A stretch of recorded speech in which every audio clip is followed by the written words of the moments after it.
Bonjour et bienvenue sur le deuxième épisode des magazines de l'ABC. Je suis toujours en compagnie de Quentin et Philippe. Aujourd'hui, on va parler de quoi?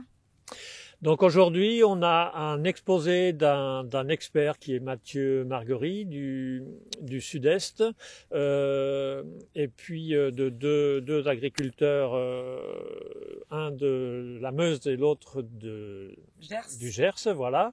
Et on va revenir sur l'importance du végétal dans nos objectifs de produire de la bio et de reconstruire les sols. Et donc, on va aller plus finement dans le travail des légumineuses qui captent l'azote, donc pour essayer de faire des céréales, du blé en particulier, on va le voir, avec l'appui de la luzerne en mélange avec notre blé. Et puis, dans les témoignages, on va aborder ce qu'on appelle la culture en bande, c'est-à-dire, c'est pas une bande de mecs qui se mettent Vous ensemble pour faire travaillez quelque pas chose. en bande en fait. C'est des plates-bandes, on va dire, de prairies ou de couverts qui sont associés à des plates-bandes de culture. Voilà. Donc ça rentre dans de l'innovation végétale qu'on va développer sur cet épisode. Oui, pour rebondir sur ce que tu dis, Philippe, avec Mathieu Marguerie, on va donc s'intéresser à la région PACA et à un contexte pédoclimatique sec, méditerranéen. Et c'est aussi intéressant vis-à-vis du changement climatique. On sait que la ressource en eau est quelque chose de très précieux, et donc comment produire avec beaucoup moins d'eau. Donc on va avoir vraiment l'intensification végétale dans cette agriculture biologique de conservation.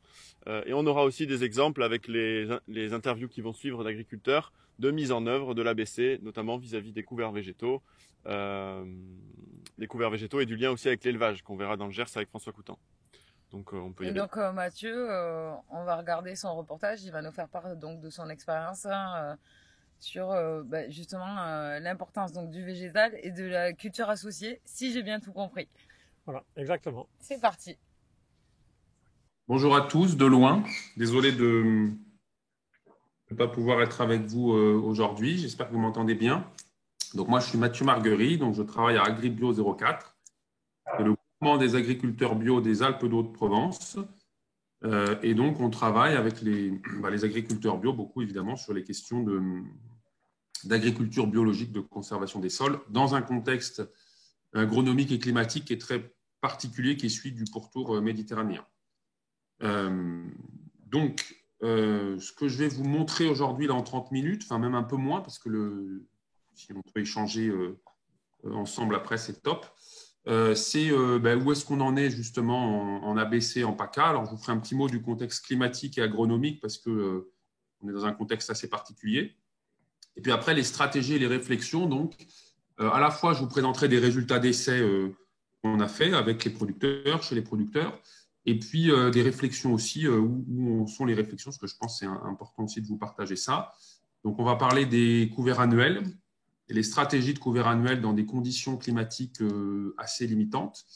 Et on va parler d'autres stratégies que les couverts annuels qui sont dans les esprits et les têtes ici, qui sont des couverts associés aux cultures ou des couverts semi-permanents. Et puis on parlera, j'ai vu que ça, vous en discutiez un petit peu aussi de ce qu'on est en train de toucher du doigt sur les combinaisons avec l'élevage.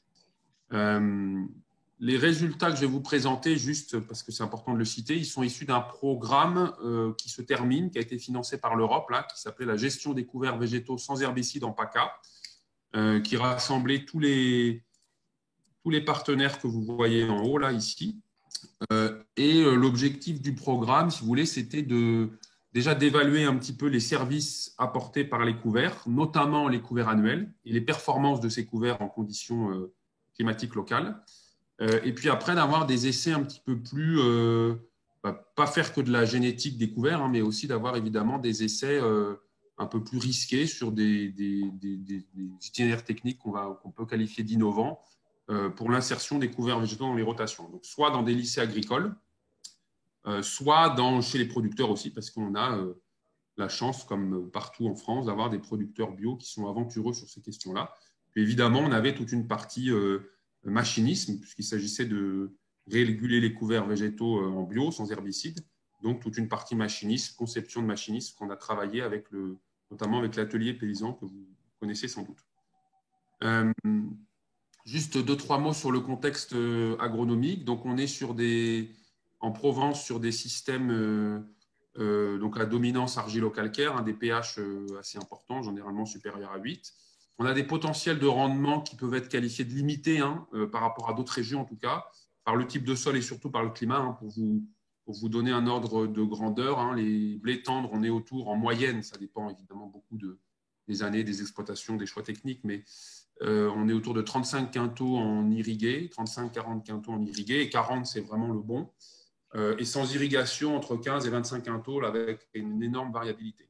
On a vraiment en Provence deux irrigations, enfin deux agricultures, en fait. Si on a l'irrigation ou pas, ça change beaucoup de choses. Et dans les rotations et dans les possibilités de culture. Donc, sans irrigation, on a en gros des rotations qui se composent de sainfoin, de luzerne et ensuite de successions de cultures d'hiver ou de cultures de fin d'hiver comme le pois chiche, qui est un peu la culture la plus tardive ou la culture la plus décalée par rapport au cycle des céréales d'hiver qu'on arrive à mener sans irrigation. Sinon, c'est très compliqué, y compris le tournesol qui se faisait encore il y a quelques années sans irrigation. Ça devient vraiment très rare de voir du tournesol sans irrigation en Provence. Et puis, alors que quand on est dans des systèmes avec irrigation, on est sur des systèmes, des rotations qui permettent beaucoup plus des alternances de cultures d'hiver et de cultures de printemps, comme ça peut se faire ailleurs dans d'autres régions. Et un mot du contexte climatique quand même. On a trois grosses tendances au niveau du climat en Provence. Vous avez, qui sont résumées ici sur ce graphique, où vous avez la répartition fréquentielle des pluies selon l'année et puis selon plusieurs doubles décennies. Donc ça fait, on commence dans les années 70 et on termine sur les climats les plus actuels, c'est-à-dire entre 2001 et 2019.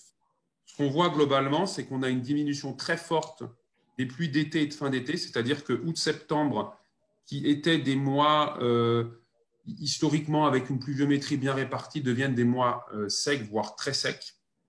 Ça arrive quasiment tous les ans maintenant. Donc, évidemment, ça pose des problèmes pour l'implantation d'un certain nombre de cultures comme le colza et ça pose des difficultés pour ceux qui n'ont pas l'irrigation pour l'implantation des couverts végétaux de fin d'été ou des couverts végétaux d'été. L'autre phénomène auquel on assiste, c'est une augmentation des pluies d'automne. Là aussi, avec de plus en plus des phénomènes, ce qu'on appelle nous des épisodes méditerranéens, donc énormément de pluie au mois d'octobre, novembre, en peu de temps. Alors cette année, on est épargné, mais l'an dernier, l'année d'avant, on n'était pas épargné. L'an dernier, c'était 500 mm de pluie en 2 mois, avec plusieurs journées à plus de 100 mm de pluie. Donc c'est très pénalisant évidemment au niveau agricole pour les semis de culture et puis plus largement pour les sols justement qui ne sont pas capables d'encaisser ces gros chocs de pluviométrie. D'où l'intérêt de travailler justement sur ces questions de conservation des sols. Et puis, on assiste aussi, c'est un petit peu moins marqué, mais à une diminution des pluies, souvent entre janvier et avril, ce qui pose aussi des problèmes en terrain superficiel sur le développement des céréales ou sur le développement des couverts végétaux. Donc, globalement, là, sur 3 années d'essai de couverts annuels, donc quand je parle de couverts annuels, c'est des couverts implantés fin août, début septembre, quand on peut en septembre en fonction des pluies, et puis détruits avant une culture de fin d'hiver ou une culture de printemps. On a eu une grande diversité de climats et pas mal d'accidents climatiques à chaque fois. C'est assez marqué. Donc, et souvent, une des caractéristiques, c'est qu'à l'implantation de couverts végétaux, donc en septembre, voire même des fois ça se prolonge, il fait soit très chaud et souvent aussi très sec. Donc, évidemment, ce qui pousse, si on n'a pas l'irrigation, je vais revenir après sur l'intérêt ou l'impact de l'irrigation, si on n'a pas l'irrigation, ce qui pousse à décaler fortement finalement les dates de semis des couverts végétaux, c'est-à-dire à être sur du mi-septembre, sur du fin septembre, sachant que ce n'est pas parce qu'on est en Provence qu'on n'a pas des froids aussi souvent précoces et puis des mois d'octobre un peu frais qui limitent la pousse des couverts végétaux. Donc, dit autrement, quand on n'a pas l'irrigation, c'est parfois difficile de faire de la biomasse sur les couverts végétaux avant l'entrée d'hiver. Et donc, on va des fois compter sur une reprise de biomasse en sortie d'hiver, si évidemment on n'a pas pris des espèces gélides, parce que pour le coup, on a en général de l'humidité en sortie d'hiver et on a des fois des chaleurs précoces qui permettent de se rattraper, entre guillemets, en biomasse. Tout dépend évidemment de quand est-ce qu'on détruit ce couvert en sortie d'hiver en fonction de la culture qui succède au couvert. Voilà. Donc, juste pour préciser ça, donc les couverts d'été entre 2 pailles en Provence, ça ne se fait pas. Ou alors, ça se fait de manière exceptionnelle. Ça va marcher 1 année sur 10 quand on a comme en 2018, des étés très pluvieux, mais sinon, ce n'est vraiment pas des stratégies qui se font. Donc, on est vraiment sur des stratégies de couverts annuels. On parlera ensuite d'autres stratégies que les couverts annuels. Et sur les couverts annuels, on est vraiment sur des stratégies de semis fin d'été, milieu d'été, fin d'été, et puis destruction en sortie d'hiver. Et l'irrigation, évidemment, un moyen de sécurisation de ces couverts. Et donc, une des leçons qu'on tire, hein, c'est le cycle des couverts végétaux se fait par la capacité des agriculteurs à être opportunistes dans les dates de semis, tout comme dans celles de destruction, et puis, en gros, de saisir un petit peu tous les créneaux favorables climatiques au semis des couverts végétaux, donc d'être prêt, donc d'avoir les semences prêtes. C'est ça une des difficultés pour ceux qui ont moins l'habitude de semer des couverts végétaux en Provence. Alors, ça nous a intéressé dans ce projet, ça a intéressé les producteurs qu'on mesure un peu tous ensemble les services et les performances à attendre des couverts annuels dans ces conditions bien particulières, pour se dire finalement, est-ce que ça vaut le coup, entre guillemets, de semer des couverts végétaux dans des conditions climatiques aussi contraintes. Donc, on a fait des essais, c'est souvent la caractéristique des essais agronomiques en Provence, quels qu'ils soient. On a fait des essais variétaux avec une approche d'abord plutôt génétique, donc de différents couverts, semés fin août, début septembre, détruits en sortie d'hiver, avec et sans irrigation. Donc les couverts, il y avait 2 essais dans la même parcelle, si vous voulez, des couverts qui se succédaient, une partie était arrosée, une partie sans irrigation. Évidemment, le fait d'arroser nous permet de voir soit l'intérêt de l'irrigation pour ceux qui ont la chance de l'avoir, soit l'impact du stress hydrique pour la majorité des producteurs qui n'ont pas l'irrigation. Alors évidemment, sans surprise, il y a un intérêt, en tout cas sur la production de biomasse, à arroser les couverts végétaux, surtout au démarrage des couverts végétaux, pour pas qu'ils germent, et puis après, parce qu'il n'y a pas suffisamment de pluie sur une longue période qui crèvent sur pied, que les plantules crèvent. Donc on a un gain de biomasse d'en moyenne 60%, ça peut monter à 116% les automnes très secs. Et évidemment, ça vous le savez, plus on fait de biomasse généralement sur les couverts végétaux, plus les services qui sont associés à ces couverts végétaux sont importants. Et donc, on voit que, évidemment, ça dépend des couverts végétaux. C'est-à-dire qu'il y a des couverts végétaux qui sont très sensibles à l'irrigation, ou inversement, dit autrement, qui sont peu sensibles ou moins sensibles au stress hydrique au démarrage, et il y a des couverts végétaux qui sont plus ou moins sensibles. Et donc, on l'a. Alors ça, oui, c'est juste pour vous illustrer les choix de couverts végétaux. On a ici 3 vesses.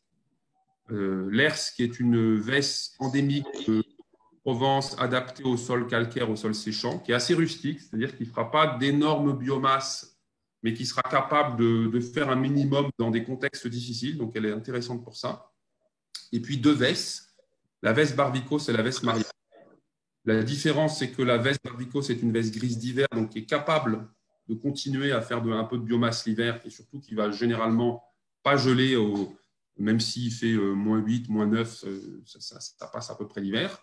Et la vesse Mariana, qui est une vesse de printemps, donc qui est dans des stratégies très contraintes sur le climat, où on a des fois des semis de couverts végétaux qui se font tardivement, et puis du froid qui arrive assez vite. Il est évidemment judicieux. Les producteurs s'orientent plutôt vers des vesses d'hiver pour être capables de passer l'hiver et de faire de la biomasse avec la reprise de végétation en sortie d'hiver.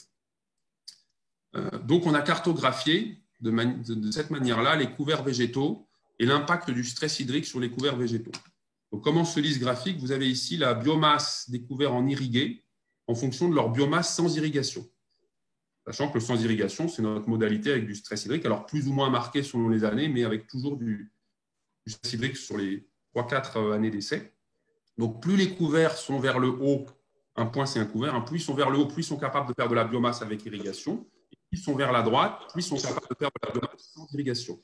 Donc, ce qu'on voit ici, et c'est assez intéressant, évidemment, très différemment vis-à-vis du stress hydrique, vous avez ici dans le rond, la façade verte, des couverts végétaux qui sont performants en sec et en irrigué. Et donc, on a du seigle, on a du radis, donc le radis, un minimum de reliquat azoté. Et puis, on a de la vesse Barbicos, la vesse dont je vous parlais tout à l'heure.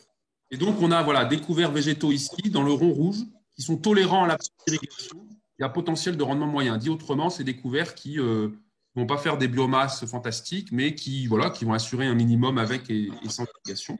Et au contraire, ici, on a des couverts végétaux, donc comme les févreux, comme certaines vestes, qui sont adaptées à une conduite avec irrigation, qui sans irrigation, leur performance s'effondre, donc ils sont très sensibles au stress hydrique. Donc on a cartographié comme ça les couverts végétaux, ce qui est intéressant évidemment parce que voilà, les 3/4 des producteurs en Provence, 70% n'ont pas l'irrigation et il faut, en tout cas sur des couverts annuels, pour ceux qui veulent se lancer dans des couverts annuels, il faut trouver des stratégies qui conviennent bien. Voilà. Et après, au-delà de ça c'est ce que j'ai déjà un peu dit, mais au-delà de la génétique qui va être adaptée aux champs, sans irrigation évidemment, il y a aussi des stratégies agronomiques, de décaler la date de semis si on n'a pas l'irrigation, de choisir, je l'ai déjà dit, des couverts préférentiellement non géliques. Et après, le décalage de la date de semis, il est aussi à double tranchant parce qu'évidemment, il faut saisir les opportunités climatiques pour semer les couverts végétaux, mais il faut aussi les moyens parfois de faire des faux semis pour installer les couverts végétaux dans des conditions assez propices à leur développement. Ce n'est pas forcément un problème d'avoir des adventices dans les couverts végétaux, ça dépend des objectifs des producteurs. Mais si on veut maximiser les services apportés par les couverts, souvent il y a des stratégies de faux semis. Bon, après, on a testé est-ce que les mélanges étaient plus robustes dans des conditions séchantes ou pas. Là, je ne vous ai pas mis de diapo là-dessus. La réponse est plutôt oui, évidemment, parce qu'on ne met pas tous ses œufs dans le même panier, mais ça dépend beaucoup de la qualité du mélange. Dit autrement, un mélange doit être bien constitué, s'il va être adapté à des conditions résistantes pour le composer avec des espèces qui sont performantes en pur, sinon on risque de diluer un petit peu la performance du mélange. Alors, on a regardé aussi quelque chose qui n'est pas évident à quantifier, évidemment, les services apportés par les couverts végétaux, parce que, vous le savez aussi bien, voire même mieux que moi, les services apportés par les couverts végétaux, c'est des stratégies qui sont souvent multiservices, et notamment des services sur du long terme qui sont très difficilement quantifiables. Donc, nous, on a pris le problème par le petit bout de la lorgnette sur les éléments fertilisants. On a voulu savoir sur quel niveau d'éléments fertilisants on se trouvait avec des biomasses de couverts végétaux souvent très limitantes. Quand on atteint 2,5 tonnes de matière sèche ou 3 tonnes de matière sèche, c'est déjà un bon résultat pour ce qu'on fait en Provence. On est plutôt en moyenne à 1,5 tonne et en dessous de 2 tonnes de matière sèche. Donc évidemment, on a regardé l'azote, qui est un élément qui intéresse beaucoup les systèmes bio. Globalement, ce qu'on en retire, c'est qu'il n'y a pas de couvert magique en termes qui apporterait plus d'azote que les autres en termes de concentration d'azote dans le couvert. Là, je parle surtout pour les légumineuses. Donc, ce qui compte, si vous voulez amener de l'azote à votre système via les couverts végétaux, c'est d'avoir des couverts végétaux qui font de la biomasse, les deux étant très corrélés. Et après, on a regardé l'impact du stress hydrique sur ces fournitures azotées ou l'avantage de l'irrigation. Alors, évidemment, là encore, sans surprise, le fait d'irriguer fait qu'on apporte l'azote stocké dans les parties aériennes des couverts végétaux augmente de manière assez sensible. On est en moyenne à 30 unités en plus. Mais par exemple, une veste barbicose qui a 100 unités d'azote dans sa partie aérienne, vous voyez, en irrigué, vous voyez qu'en sec, elle en a moins, mais on est autour de 50-55 unités d'azote quand même dans la partie aérienne. Donc évidemment, tout cet azote-là ne va pas être disponible pour la culture d'après. Mais même si on considère, et c'est à peu près même si c'est vraiment fait à la louche, ça dépend beaucoup du climat, il y a à peu près la moitié de l'azote contenu dans la partie aérienne qui va pouvoir être restitué et utilisable pour le culture suivant. Ça nous fait quand même 25 unités d'azote en conditions, avec des couverts peu développés, ce qui, dans des systèmes bio souvent limités en azote, est loin d'être négligeable. Puis après, il faudrait aussi compter l'azote qui est dans les parties racinaires, mais qui est moindre sur des couverts annuels. On considère généralement que pour une unité d'azote dans la partie aérienne, on est à 0,1, 0,2, maximum 0,3 unités d'azote dans les parties racinaires. On a fait la même chose pour le phosphore et puis pour le potassium pour quantifier un petit peu tout ça. On a regardé aussi à quel point les couverts végétaux étaient capables de réguler les adventices. Donc, ça, comme on n'a qu'une demi-heure, je ne vous ai pas mis les résultats en détail là-dessus, mais une expérience intéressante qui est celle-ci d'un effet mulch d'un radis chinois très bien développé. Vous voyez, ça, c'est la photo du radis après destruction par le gel. Et c'est la photo du radis 3 semaines après la destruction par le gel. Et à côté, c'était les autres couverts végétaux qui se sont salis et puis qui ont gelé, qui se sont salis, avec des adventices là, qui n'étaient pas du tout gênantes ou du tout problématiques, mais simplement, là, ça a permis à l'agriculteur d'envisager, d'essayer un semis direct de maïs dans ce radis bien développé avec un joli mulch. Alors évidemment, Ça a marché parce que c'est un agriculteur en polyculture élevage, donc il avait aussi de l'azote dans le système qui a permis au radis de très très bien se développer. Et donc l'autre solution qu'on envisage, vous voyez que les couverts annuels, ce n'est pas évident à réaliser dans des climats contraints comme ça. Donc on essaye d'autres stratégies, et notamment des associations couvert-culture. Alors le principe, ça va être ici de semer le couvert végétal à des périodes plus propices climatiquement, et puis d'associer ce couvert végétal aux cultures pour essayer d'occuper l'espace au maximum, mais surtout en essayant d'avoir les bénéfices du couvert sur la culture, c'est-à-dire d'éviter la concurrence entre la culture, donc là en l'occurrence un blé dur, vous allez le voir, et puis le couvert. Donc, c'est-à-dire qu'on va venir détruire le couvert de manière mécanique dans la culture. L'objectif étant évidemment de concilier la productivité sur les céréales et puis la qualité, notamment en termes de protéines sur du blé tendre ou sur du blé dur, et puis dans des systèmes à bas niveau d'azote comme peuvent être généralement les systèmes bio. Donc pour valider ça, on a d'abord fait des essais sur les stratégies de d'écartement des rangs de semis. Donc on a un semoir expérimental à écartement variable qu'on a avec un lycée agricole et Pierre Vallis. On a essayé des semis de blé dur à écartement 7 cm, à écartement 14 cm, c'est un petit peu notre témoin, à écartement 21 cm et puis à écartement 2 rangs sur 3 à 14 cm, qui revient à du 21 cm, mais avec une configuration un peu particulière. L'avantage d'avoir des semis un peu écartés, c'est qu'on peut les biner. Donc, on a une bineuse avec guidage RTK et une caméra optique, donc d'avoir des choses intéressantes sur la gestion des mauvaises herbes. Alors, on s'est d'abord posé comme question est-ce que le fait d'écarter les rangs avait une influence sur les rendements. Donc là, vous voyez des résultats d'essais. Alors, on a fait ça sur plusieurs années. Donc, les rendements sont assez élevés parce que les essais n'ont pas été faits. Le lycée agricole n'est pas en bio. On a conduit les parcelles en bio, mais du coup, il y a un peu des reliquats d'azote et tout. Donc, on surévalue un peu les rendements par rapport à du bio, mais ça ne change pas fondamentalement les résultats. Donc, ce qu'on voit, c'est que les écartements sur les potentiels de rendement qu'on a ici, le fait d'écarter les blés n'a pas d'impact sur le rendement. Et qu'est-ce qui se passe dans le détail quand on regarde les composantes de rendement du blé, c'est-à-dire ce que vous voyez ici, quand on écarte un petit peu, quand on est sur des écartements à 21 cm ou du 2 rangs sur 3 comme ici, on a un peu moins d'épis au mètre carré. On a moins d'épis au mètre carré, mais parce qu'on a des rangs bien écartés. Par contre, on a le même rendement et en fait, le moins bon nombre d'épis au mètre carré est compensé par une meilleure fertilité d'épis. On augmente le nombre de grains par épi parce qu'on a pris aussi des variétés donc plutôt modernes, là, pour le coup, à bonne fertilité d'épis qui nous permettent de faire ça, de l'envergure en blé dur. Et donc, notamment dans des modalités 2 rangs sur 3, on a une fertilité d'épis qui est sensiblement augmentée par rapport aux autres modalités parce que, si vous voulez, quand on fait du 2 rangs sur 3 comme ici, on crée un effet de bordure permanent dans le champ. C'est-à-dire que chaque rang de blé est contigu avec un rang où il n'y a rien. On va voir qu'on a mis quelque chose après dans le rang, c'est l'objectif de ma présentation. Et du coup, on crée un effet de bordure permanent dans le blé et donc on augmente un petit peu, si vous voulez, la fertilité des pis. Donc ça, c'est le principe. Évidemment, quand on bine, on a un effet aussi sur de minéralisation et de régulation des adventices. Et donc, du coup, cette stratégie des blés semés 2 rangs sur 3, nous, ça nous a été inspiré par des Portugais qui font ça en conditions limitantes, en conditions séchantes, justement pour favoriser la fertilité des pis. Et donc, du coup, nous, on s'est dit, on va essayer d'aller un peu, de combiner cette stratégie du semis 2 rangs sur 3, sauf qu'au lieu de laisser le rang du milieu vide, on va y mettre un couvert végétal.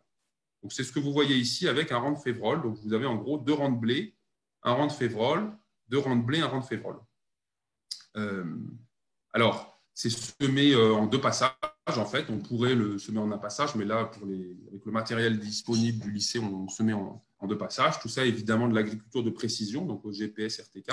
Et ensuite, l'idée, c'est de venir biner la févrole dans le blé sans toucher au blé.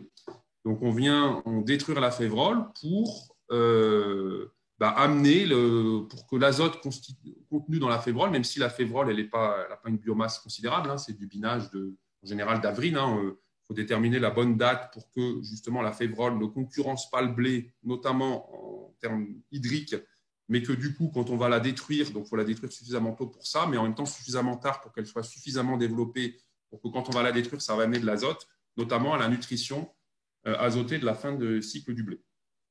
Et du coup, voilà, on vient biner la févrole dans les interrangs du blé. Alors, j'avais une vidéo, mais je ne sais pas si j'arrive à vous la lancer. Voilà. Ça donne ça. Donc là, on ne va pas vite pour les questions c'est de l'expérimentation, mais globalement, ça donne ça. Ça frise un peu. Hein. Pardon ? Ça frise.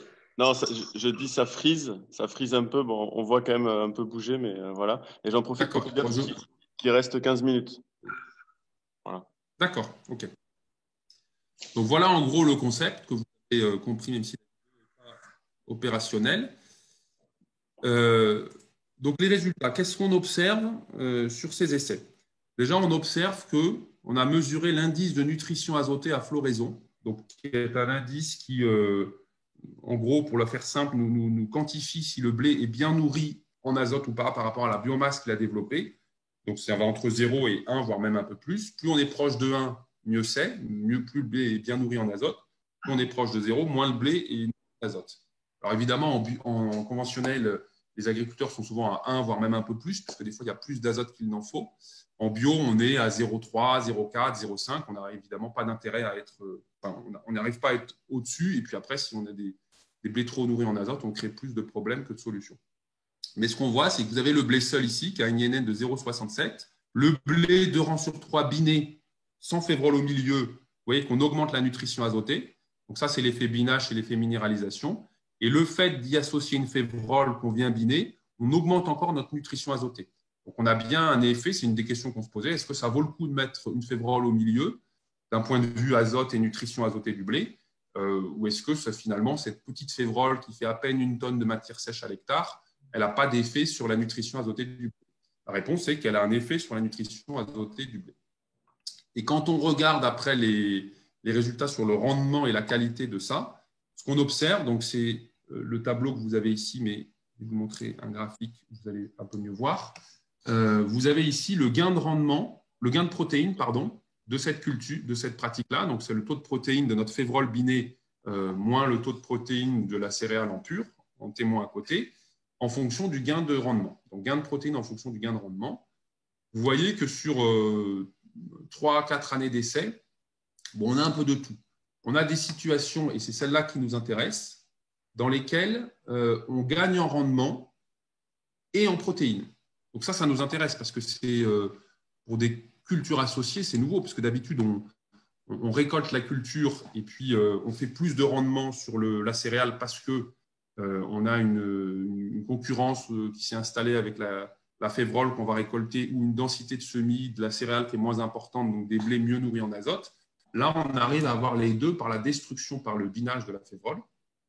On gagne en rendement et en qualité. Et vous voyez que certaines années, on gagne sensiblement en rendement et en qualité. On gagne jusqu'à 0,8 points de protéines sans perdre en rendement. Donc, ce qui est intéressant, hein, notamment sur des blés durs où les semouliers sont assez exigeants sur les taux de protéines et on a du mal à les atteindre en bio. Là, il y a des vraies pistes à creuser. Il y a des situations dans lesquelles on gagne en rendement et on perd un peu en protéines. Bon, c'est aussi des situations de réussite, même si on perd un peu en protéines, parce que les niveaux de protéines qu'on avait on rentrait dans les clous de ce que nous demandent les débouchés.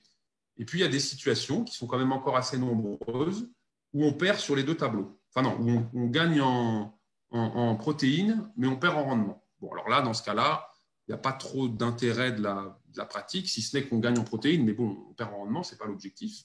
Alors ça, c'est beaucoup des situations où on n'a pas eu les bonnes conditions de mise en œuvre de la pratique. C'est-à-dire qu'on a eu, soit on a eu des semis de blé très tardifs, donc comme cette année, on a semé le blé en janvier 2020, parce qu'il a tellement plu avant qu'on n'a pas pu semer avant. Donc, évidemment, c'est un impact très important sur la fertilité des pics, qui est très, très impactée. Et puis, en plus, ensuite, il a fait sec, et donc on ne pouvait pas, il faisait trop sec pour qu'on puisse biner, que la bineuse puisse rentrer efficacement pour détruire la févrole. Donc, on a détruit la févrole trop tard. Donc, je dirais que ces déceptions-là, dans ce qu'on analyse, sont plutôt dues à des conditions. On n'a pas réussi à détruire la févrole au bon moment, on n'a pas pu semer au bon moment. Mais quand ça marche plutôt bien. Donc ça, c'est vraiment une piste intéressante.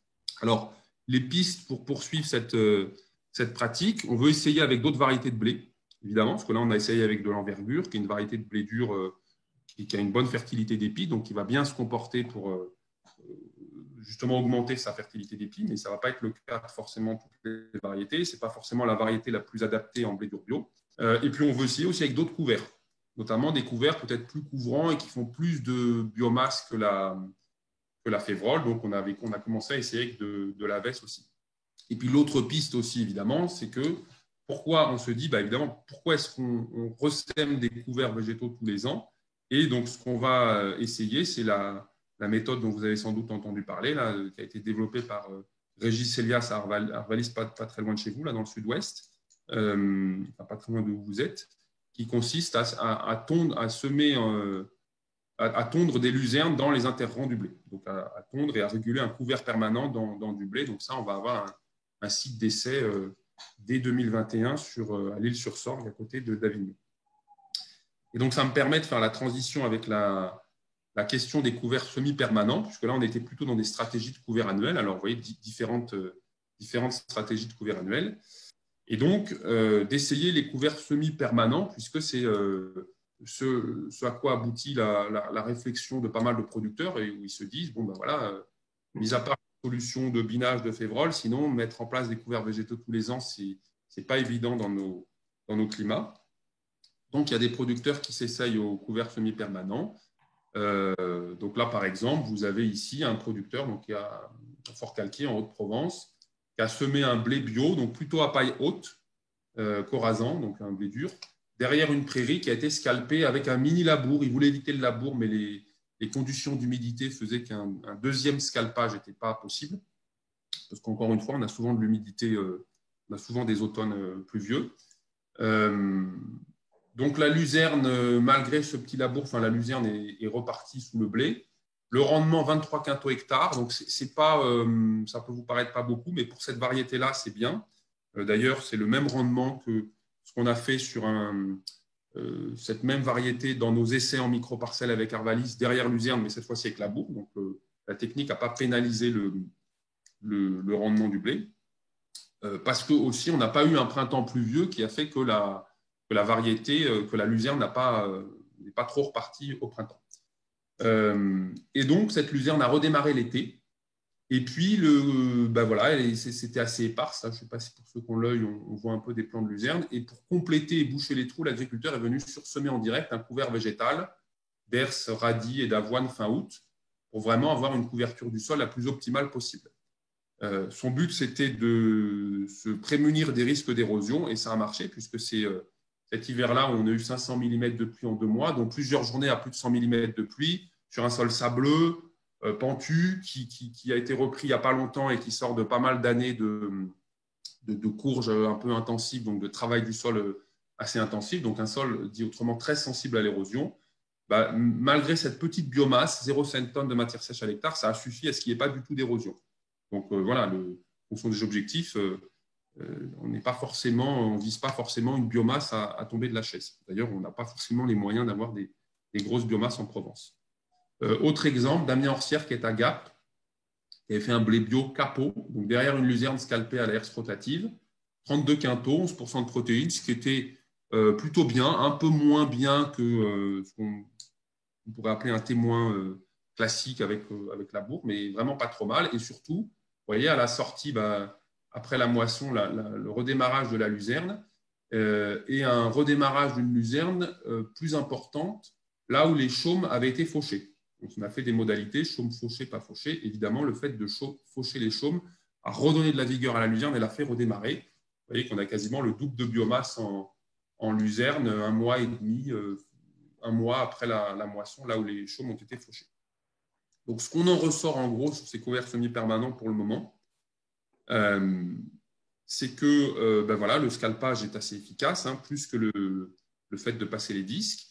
Les stratégies des producteurs consistent plutôt à anticiper un petit peu la date de semis du blé par rapport, s'ils le peuvent, et ils ont réussi le scalpage par rapport à des dates de semis de blé classique sur des itinéraires techniques classiques pour favoriser la vigueur du blé à son démarrage. Choisir des blés à paille haute.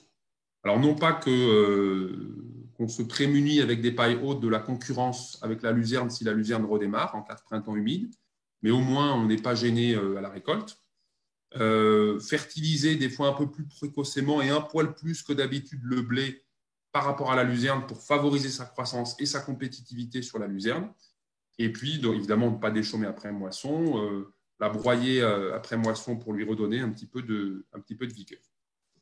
Ça, c'est les pistes actuelles. On voit qu'il y a des limites encore parce que c'est évidemment pas facile. Le principal risque, c'est que la luzerne redémarre trop rapidement dans le blé.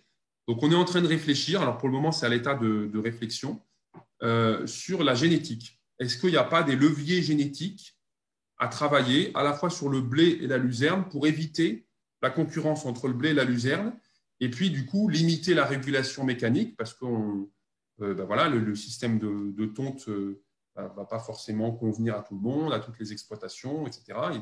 Même si c'est un système très intéressant, ou la régulation chimique pour ceux qui sont en agriculture de conservation non bio et qui veulent aller vers des itinéraires techniques plus économes en phyto. Donc, on a lancé un projet qu'on a appelé Luzerblé avec Agribio, Arvalis et puis l'INRA de Montpellier. L'objectif, c'est de trouver des covariétés de blé de luzerne. C'est-à-dire que les luzernes actuellement sont essentiellement sélectionnées pour la production fourragère. Donc, elles font de la biomasse, c'est leur objectif. Et donc, elles font de la biomasse susceptible de venir concurrencer le blé au printemps. Or, on pourrait très bien imaginer, dans l'objectif du semi-direct ou du semi-simplifié, mais avec des luzernes vivantes en bio, de dire, voilà, il faut qu'on sélectionne des luzernes différemment. Donc, on s'est mis en cheville avec des chercheurs de l'INRA qui sont spécialistes de la luzerne. Et en gros, l'objectif, c'est de tester des semis de blé dans des luzernes qui sont beaucoup plus dormantes. C'est-à-dire qu'en France, on a des indices de dormance pour les variétés les plus dormantes, c'est-à-dire celles qui vont se réveiller le plus tard au printemps. On est sur des indices globalement de 3,5. On pourrait très bien tester des variétés encore plus dormantes avec des indices de 1, des indices pour des variétés plus nordiques, avec un démarrage de végétation qui est déterminé par l'allongement du jour. Contrairement à des variétés, alors c'est très, très vrai pour les variétés typées méditerranéennes, les luzernes méditerranéennes, qui poussent un peu tout le temps. Donc là, l'objectif, c'est de voir, voilà, est-ce qu'il n'y a pas une piste génétique pour des luzernes qui seraient moins concurrentielles du blé, qui fait qu'on va être moins gêné on va avoir moins besoin de réguler la luzerne, ou si on ne peut pas la réguler, on va être moins gêné. Donc ce sera des choses qui sont à essayer dans des objectifs assez nouveaux de sélection de la luzerne. Et puis après, pareil sur le blé, j'ai envie de dire. C'est-à-dire que sur le blé, pour le moment, la sécurité veut qu'on pratique ce couvert semi-permanent sur des variétés plutôt anciennes à paille haute. Bon, alors c'est très bien. Nous, on est en train de développer localement une filière de blé à variété ancienne, mais ça reste des petits marchés. Ça ne va pas forcément correspondre à la possibilité dans toutes les exploitations. Donc, voilà, peut-être le fait d'avoir des luzernes bien sélectionnées, d'avoir aussi une sélection sur des blés vigoureux, etc., fait qu'on pourrait envisager à l'avenir, c'est des pistes assez lointaines, mais c'est l'objectif de pratiquer ce semis de couvert semi-permanent là, avec des blés plus courtes en paille qui sont un peu plus productives ou qui correspondent un peu mieux à des réalités de marché dans les différentes régions. Voilà un peu où on en est. Donc ça, on va essayer de lancer des essais assez rapidement là-dessus, puisque c'est une piste qui nous paraît en tout cas intéressante à creuser. Et puis le dernier point dont je voulais vous parler, comment travailler aussi. Mathieu, tu as 5 minutes. Pardon ? Tu as 5 minutes. Ouais, très bien. Le dernier point dont je voulais vous parler, c'était la complémentarité entre l'élevage et la conservation des sols. J'ai vu que Thomas en parlait un petit peu tout à l'heure, mais nous, c'est pareil, on est dans une région où les systèmes se sont quand même pas mal déspécialisés entre l'élevage et les grandes cultures, donc qui pose tout un tas de questionnements sur la durabilité agronomique à long terme, et notamment dans des stratégies de diminution du travail du sol. Voilà, beaucoup de producteurs bio, et pas que bio d'ailleurs, envisagent la reconnexion avec l'élevage. Alors, ceux qui sont polyculteurs éleveurs le font déjà, pour une raison qui est de gestion des mauvaises herbes et aussi pour une raison qui est une raison de dynamique de minéralisation. C'est-à-dire que quand on travaille moins le sol, on ralentit les dynamiques de minéralisation, ce qui n'est pas gênant à l'automne, puisque souvent on a une minéralisation le pic de minéralisation d'automne n'est souvent pas valorisé parce qu'il n'y a pas de culture en place ou des cultures qui ont des faibles besoins à cette période-là. Par contre, au printemps, c'est gênant. Ça peut être gênant pour des démarrages de cultures de printemps qui ont besoin de démarrer rapidement et donc là, qui ont des fois des démarrages un peu plus pénalisés. Donc là, ce qu'on commence à mesurer, c'est l'intérêt d'une destruction partielle des couverts végétaux avec du pâturage pour justement accélérer la dégradation des couverts végétaux et accélérer la mise à disposition des nutriments qu'ils contiennent pour les cultures de printemps qu'on a souvent besoin rapidement. Puis dans des sols froids, on peut avoir des sols qui restent assez froids longtemps. Donc ce qu'on a mesuré, nous, c'est des différences assez importantes entre des reliquats d'azote sur tout un tas de couverts végétaux avec une destruction complètement mécanique et une destruction avec des animaux au bout d'un moment, donc en faveur de la destruction avec les animaux. Et puis, on l'a mesuré aussi sur les rendements. Donc là, vous avez un résultat d'essai chez un producteur sur du maïs. Alors, les niveaux de rendement sont faibles sur ce maïs, puisque c'est un maïs conduit sans fertilisation, justement. Il comptait que sur les couverts végétaux. Et vous voyez qu'on a différents couverts végétaux en précédent. Bon, on voit déjà clairement un effet des couverts végétaux, mais on a des couverts détruits sans élevage ou avec un peu d'élevage. Alors, il n'y a pas de tendance très claire. Autant sur la minéralisation, vous voyez 30-35 unités d'azote de plus en moyenne, là où le troupeau avait pâturé. Autant sur les rendements, bon, soit c'est les mêmes rendements, soit on a des tendances avec des rendements un peu plus importants, là où l'élevage a été utilisé en destruction. Donc ça, c'est simplement pour vous informer qu'on travaille là-dessus. C'est des choses qu'il faut qu'on creuse, qui intéressent beaucoup les producteurs et qu'on est en train de toucher du doigt. On sent que là, il y a vraiment quelque chose à quantifier, à travailler de manière plus précise. Et puis, enfin, pour info, donc on a monté un GI2E avec les producteurs. Donc, il y a 17 producteurs qui sont répartis un petit peu partout en Provence.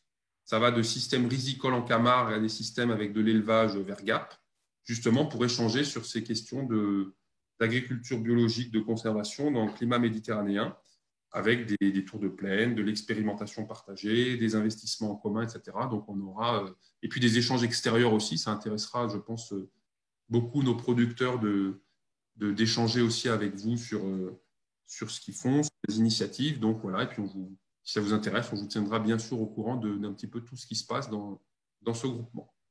Ouais. Voilà. Suite à ce reportage, En fait, on a vraiment ouvert un volet qui devient très très pointu avec la recherche végétale, puisqu'on a parlé de mélange de cultures, mais on va aborder aussi à travers toutes ces expérimentations le côté variétal de la culture qu'on va récolter, mais aussi le côté variétal du couvert. Donc là, on va devoir travailler avec des partenaires qui s'occupent de sélection de semences, etc. Et bon, c'est un domaine qui est quand même aussi très très large, mais qui est très important c'est un pilier de ce qu'on fait en ABC. Voilà. C'est très pointu aussi, ouais, en fait. Hein. Il y a une connaissance vraiment très spécifique. Oui, très fine. Bon, Philippe a tout dit. Je pense qu'on peut passer au témoignage suivant de François Marchand, du coup, qui est agriculteur dans la Meuse et qui expérimente des couverts végétaux, notamment dans dans des cultures en place de céréales. Eh ben, en fait, les légumineuses, c'est un peu la clé de voûte de la fertilité chez moi, parce que au niveau azote, comme j'ai pas d'animaux, je suis parti dans un défi technique de faire une culture céréalière sans matière organique animale sur l'exploitation. Et donc les légumineuses fourragères sont la clé pour donner de la fertilité, c'est clair. Alors, c'est mis en place jusque maintenant, on va dire, dans les 10 ans qui sont passés, les plus anciennes années, ça allait très bien. Je mettais ça en place au mois d'août, septembre. Il y avait 15-20 mm d'eau, mes trèfles s'implantaient nickel. Et puis au printemps, je faisais pendant un an, je laissais donc mon trèfle que je fauchais, que je laissais sur le sol. Mais en fait, aujourd'hui, avec le changement climatique, où le problème des sécheresses qu'on a récurrentes l'été, en fait, ça fonctionne beaucoup moins bien, voire pas du tout, dans la mesure où eh bien, en fait, l'implantation du trèfle ou de la luzerne l'été, ça ne marche plus. Et donc, je suis dans une logique de venir travailler un peu dans les groupes pour chercher des solutions. Et je crois que les rencontres ABC, que ce soit il y a 2 ans, de cette année et encore aujourd'hui, m'amènent des pistes qui sont très intéressantes à mettre en place, notamment l'implantation dans la céréale bien plus tôt.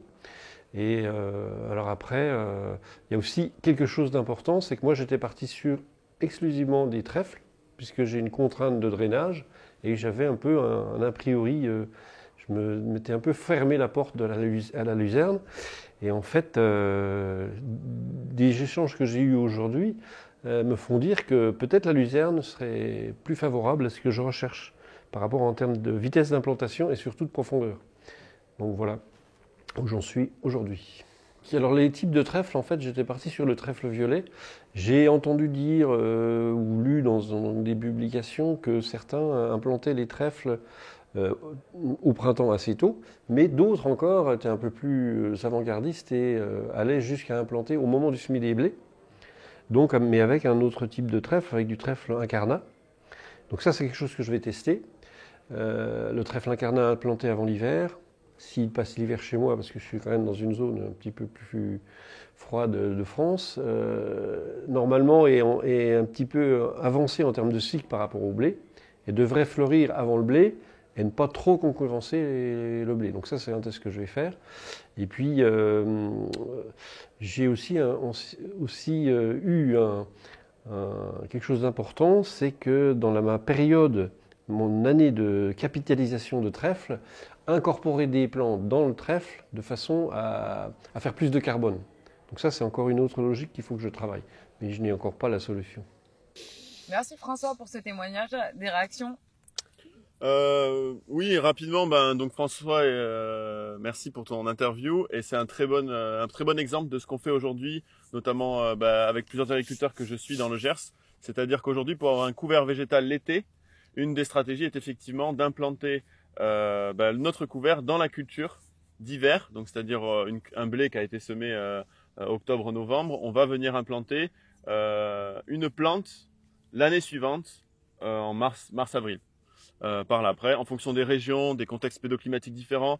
Voilà, il y a plein de choses à expérimenter, et notamment, on l'a vu ici dans cet exemple-ci, sur les variétés aussi. Donc il y a différents types de trèfles à implanter, différents types de couverts, avec différents objectifs. Voilà, il y a une diversité folle à explorer. Ce qui est sûr, c'est qu'en implantant une légumineuse, donc une plante qui fixe de l'azote, qui va couvrir, qui va prendre le relais de notre culture d'hiver, du blé ou de n'importe quelle autre culture l'été, elle va prendre le relais, elle va couvrir le sol, elle va le protéger, elle va fixer du carbone, etc., etc.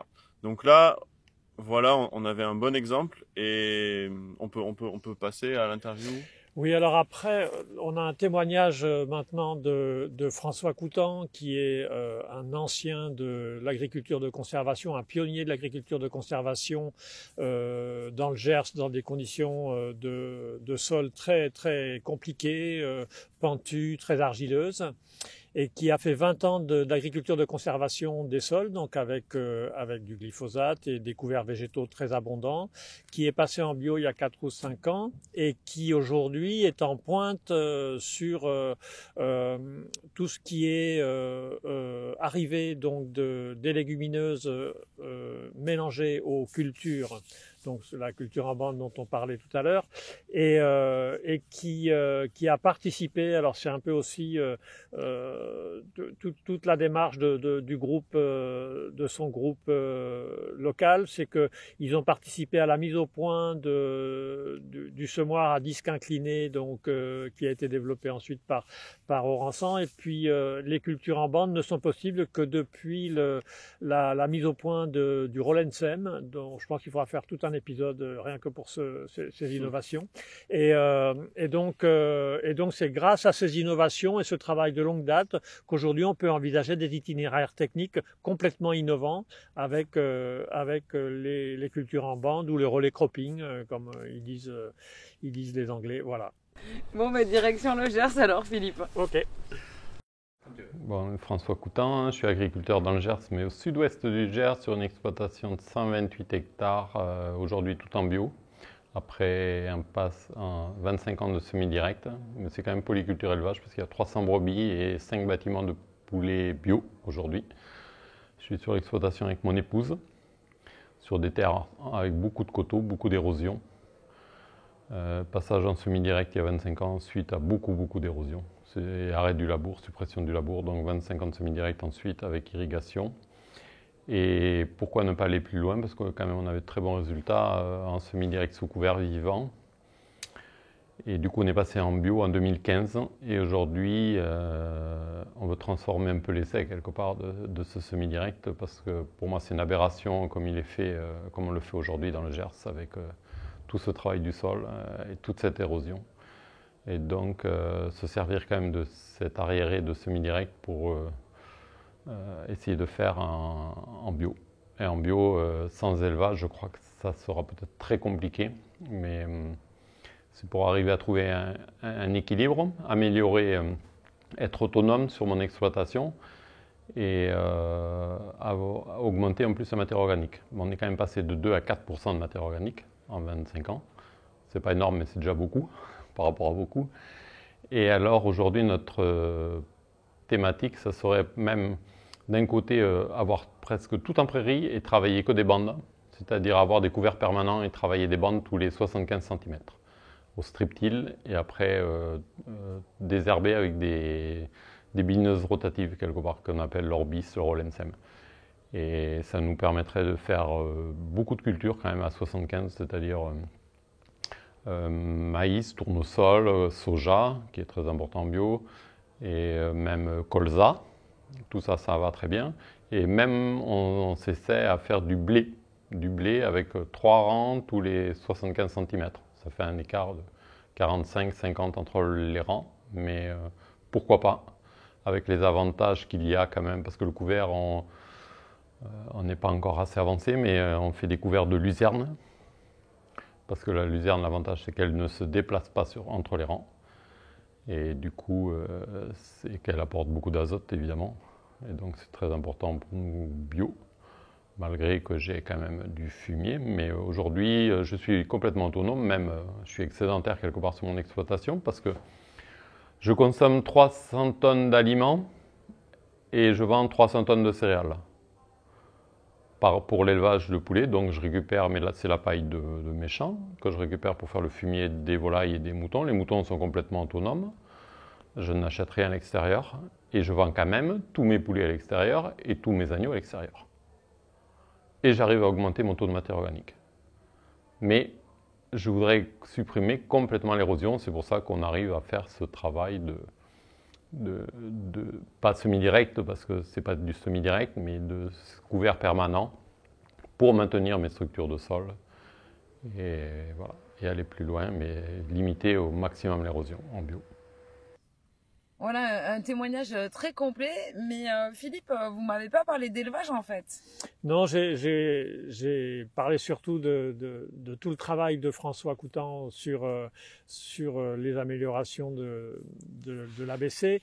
Mais c'est vrai que pour les éleveurs, c'est un itinéraire particulier, c'est un atout, un réel atout pour progresser. D'abord parce que il y a des déjections animales et des fumiers pour entretenir les cultures, mais il y a aussi une rotation des prairies dans les cultures qui permettent d'avoir des sols qui se restructurent plus facilement et des terres plus propres. Il y a moins d'adventices quand on travaille les prairies. Voilà.